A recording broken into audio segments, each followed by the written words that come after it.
Este programa es presentado por Microzules, Athena Foods y Lácteos Lactolanda.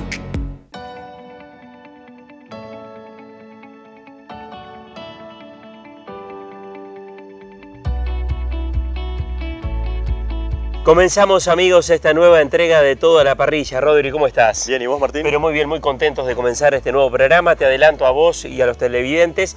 En instantes vamos a estar conversando con el ingeniero Héctor Cristaldo. Asimismo, es el presidente de la Cámara de Gremios de la Producción y bueno, una persona con la cual vamos a estar tocando temas referentes a lo que es la parte económica del país, ¿no? Exactamente, y además vamos a hablar sobre todo, Rodrigo, del efecto que ha tenido en la economía la muy mala cosecha de soja que se dio en la campaña pasada.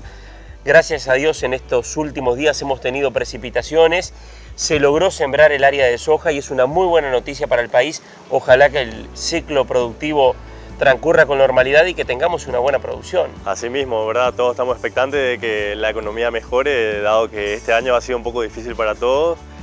Pero bueno, hay que seguir luchando para adelante, ¿no? Exactamente. Y a propósito de ir para adelante, vamos a comenzar el programa. Dale, voy a la parrilla, preparo hoy una tira de asado para poder deleitarlos en este programa y bueno, te dejo arrancar. Arrancamos, comenzamos Toda la Parrilla.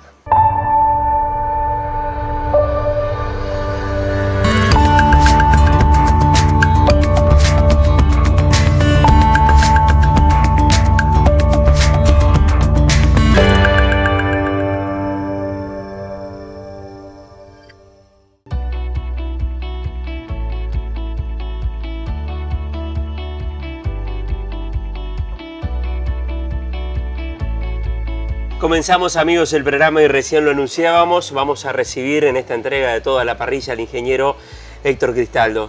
Cristaldo, bienvenido, muchas gracias por acompañarnos. Gracias a vos por la invitación y un gusto compartir con la audiencia. Bueno, arranquemos por lo positivo y hablando de lo que es el tema agrícola. ¿Se logró, se viene logrando sembrar con normalidad la soja?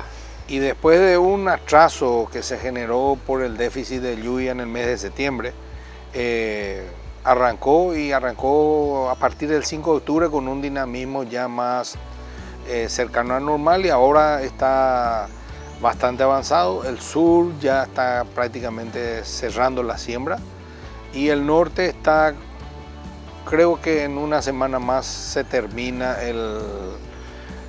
de cubrir toda la superficie similar o un poco más que la del año pasado. Claro. Héctor, ¿y vamos a estar en 3,5 millones de hectáreas o en ese entorno aproximadamente? Alrededor de 3,5 millones de hectáreas, más o menos, y de ahí en adelante esperemos que el régimen de lluvia cumpla con las perspectivas que nos anuncian, que es de un régimen de lluvia normal a por encima de lo normal.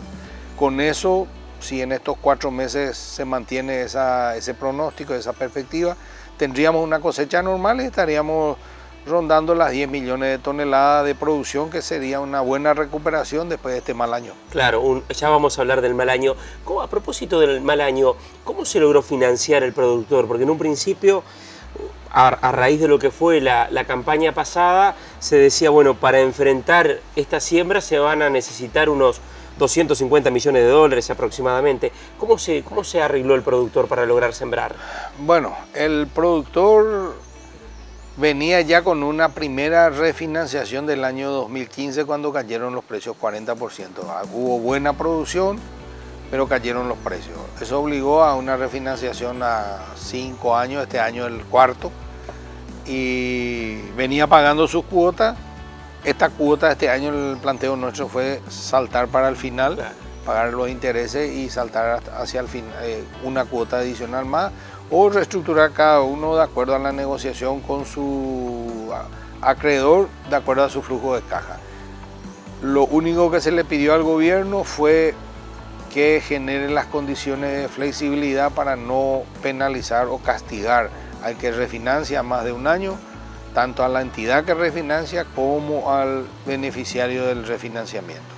Con esa medida, que ya funcionó bien en el 2015 con esa experiencia, se aplicó de nuevo este año y se pudieron reestructurar, refinanciar o recalendarizar deuda, y se tuvo el financiamiento con recursos propios del sistema, sin recurrir a un guaraní del Estado, la posibilidad de la refinanciación El objetivo era que se siembre en la misma superficie que el año pasado y creo que el objetivo se va a lograr. Claro, porque esto se paga con producción, es la única manera. La plata sale del campo Sale y sale de la producción. Si no se siembra no hay cómo pagar. Sembrando sí hay cómo pagar y con un año normal las cosas se van a nivelar. La economía va a tener una plataforma ya para el efecto rebote con una producción normal de soja. Le guste o no le gusta a la gente, la soja marca la dinámica del crecimiento de la economía paraguaya. Bueno, en cierta medida esta situación que hemos tenido en este año, uno ve los datos de exportación y las perspectivas. Febrero-marzo ya se preveía que el ingreso al país de divisas por concepto de soja iba a tener una caída importante en el entorno de los 1.000 millones de dólares. O sea, quizás esta situación hoy, en cierta medida, entre otras cosas que han estado ocurriendo, se asocia a este problema, que es dinero que no entró al país, a la economía. En Paraguay, un año de mala cosecha es un mal año económico. Y la sequía del campo se termina reflejando en la sequía en las ciudades, en el bolsillo de la gente. Y esa falta de dinero que se siente en la dinámica comercial y de servicios es la plata que no entró genuinamente por la producción de soja que mermó un 24%. Claro. Son 2.400.000 toneladas que se dejaron de producir y de vender y eso es circulante que no existió este año y esa es la retracción que se siente. ¿Y lo entiende el sistema político? Mira, muchos de los tomadores de decisión y muchos de los planificadores a veces tienen un modo bloqueo con relación al campo y un prejuicio que les bloquea. Pero creo que este año terminó de entenderse y mucha gente hizo clic y se dio cuenta que si hay mala cosecha, la economía va mal, la dinámica de todos los servicios y comercios relacionados al campo y no relacionados directamente se resiente porque el productor compra heladera, compra televisor, compra ropa, compra auto, compra repuesto, compra desde cubierto, cocina, todo compra y cuando tiene plata compra y si no tiene dinero se restringe. Y la cadena mueve un montón, camiones, todo lo que es la logística, gente que trabaja en la siembra, en la cosecha. Hoy esos 2.400.000 toneladas son más de 800.000 viajes que dejaron de hacerse y eso en combustible, cayó el consumo de combustible este año y es por la cantidad de flete menor que hay, el peaje, mantenimiento, venta de aceite, todo se resiente. ¿Por qué se la ve a la soja de la manera en la que se la ve y a veces se realizan los comentarios o las apreciaciones que se hacen desde el sistema político o desde algunos sectores de la sociedad? Y comienza en el año 2004, hace 15 años. Foro San Pablo. Raúl Sibeki en una reunión en Montevideo, año 2004, hace una declaración, es dirigente del Movimiento Sin Tierra de Brasil, donde declara que el nuevo escenario de las luchas sociales en Latinoamérica ya no es contra el latifundio, porque ya no había mucho latifundio improductivo, muchas tierras están en producción, ya no es más el escenario de hace 40 años, y el nuevo escenario es la lucha contra el agronegocio. Y de ahí comienza el discurso de la patria sojera y toda esa onda que también viene de cierta onda verde europea que ataca la producción tecnificada nuestra con el tema de los defensivos agrícolas, y toda esa onda que nosotros respetamos los niveles de tecnología, el modo de trabajar, cada uno es libre de usar la tecnología que más y mejor sabe usarla, pero la descalificación sin base científica y con prejuicio ideológico es lo que llevó a este escenario. Ingeniero, lo invito a hacer una pausa y ya seguimos conversando. Sí. Ya continuamos con el ingeniero Héctor Cristaldo aquí en Toda la Parrilla.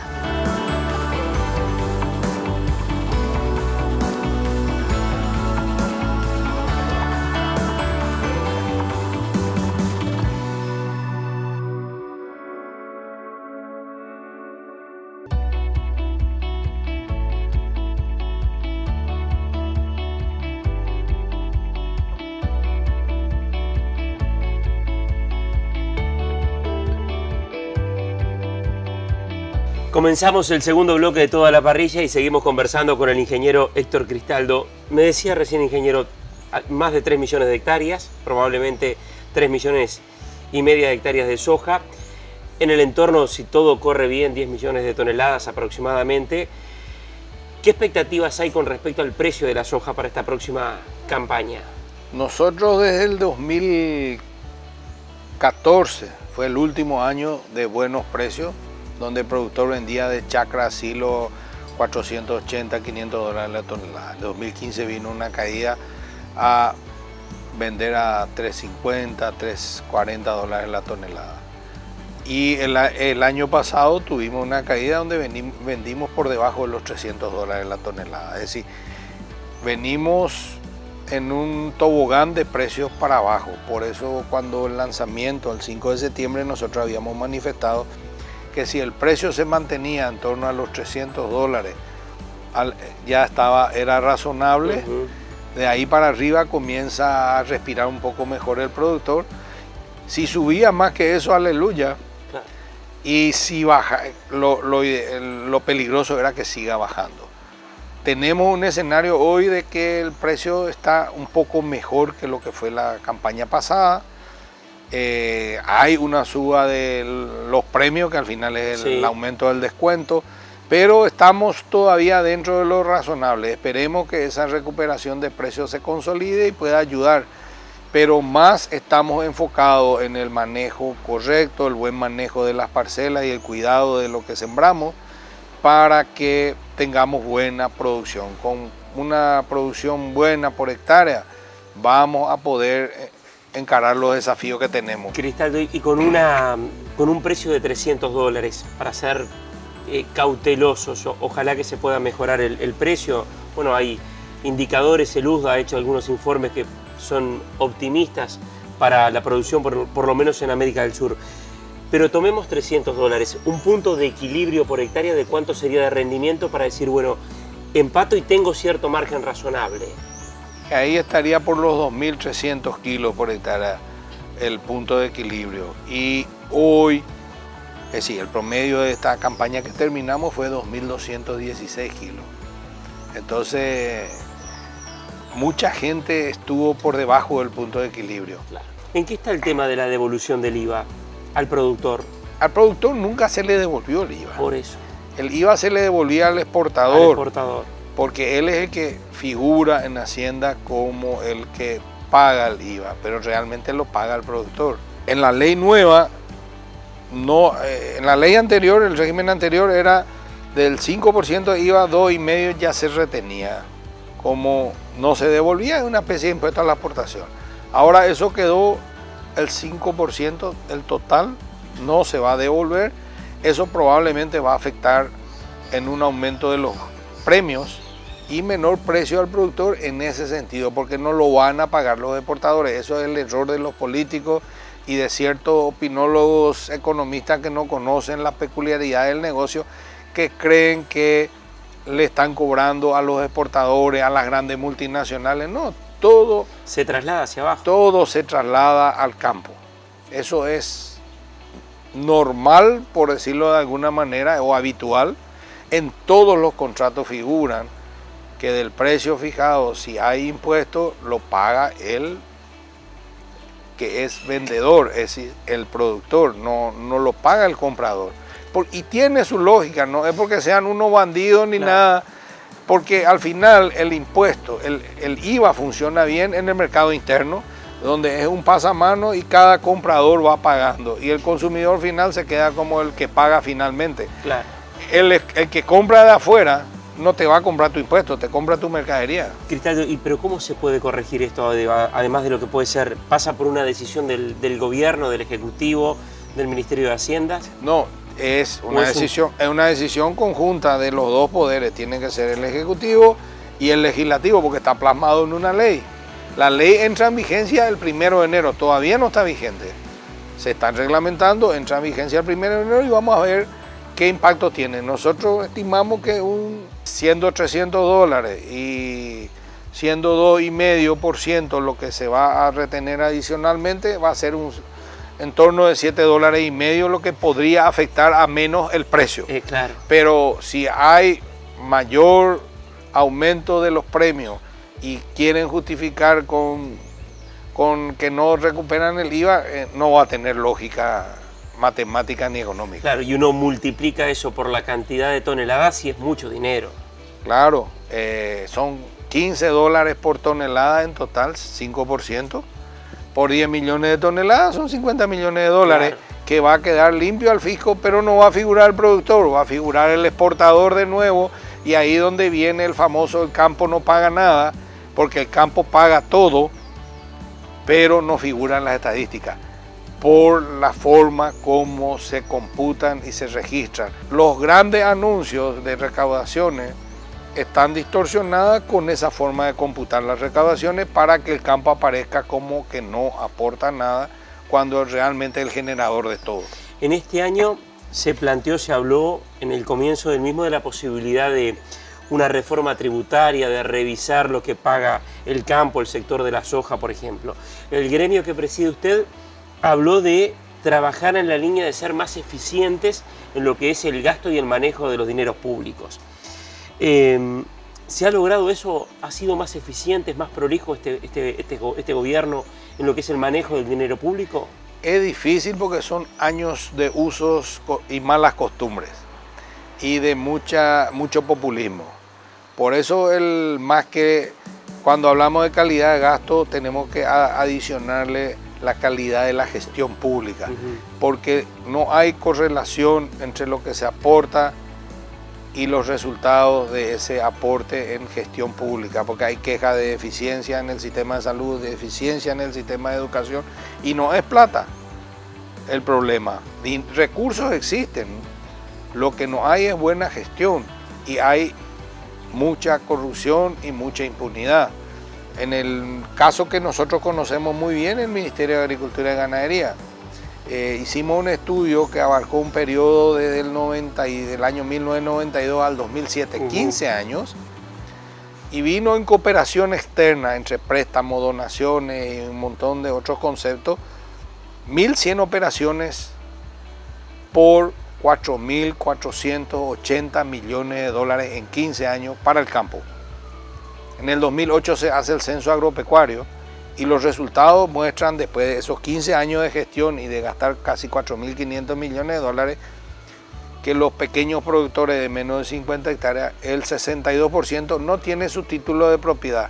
Eso no tiene que ver con la soja, tiene que ver con la gestión de la entidad encargada de eso. El 84% no tiene acceso al crédito formal, porque no tiene título. El 86% de los pequeños productores de menos de 50 hectáreas no tiene ninguna asistencia técnica. Y el 85% de esos productores no terminó el ciclo escolar, claro, de la primaria. Entonces eso es gestión que no se hizo, pero la plata se gastó. Y estamos peleando desde hace 4 años porque se haga el censo. Se tendría que haber hecho el año pasado. Recién este año se aprobó un crédito del BID para trabajar. Se va a diseñar el año que viene y se va a hacer en el 2021. Entonces estamos trabajando y planificando con una fotografía vieja y con gran posibilidad de errar y con un enfoque asistencialista del ministerio que no lleva nada. Héctor, vamos a hablar, si le parece, ahora enseguida de la pausa del Ministerio de Agricultura y Ganadería, porque además desde hace algunas semanas tenemos nuevo ministro. Me parece importante hablar de este tema y profundizar en el último bloque. Si le parece, sin problema. Ya continuamos, amigos, en Toda la Parrilla.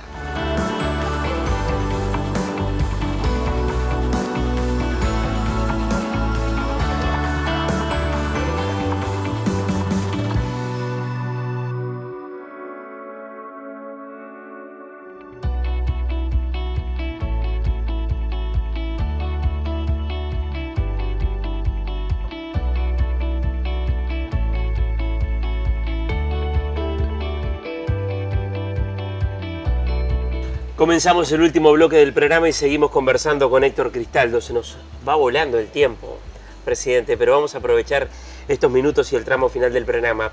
Ministerio de Agricultura y Ganadería, nuevo ministro que asumió hace muy pocas semanas. Vamos a invitar a probar buena carne, Rodrigo. Carne paraguaya. Carne de Paraguay, exactamente.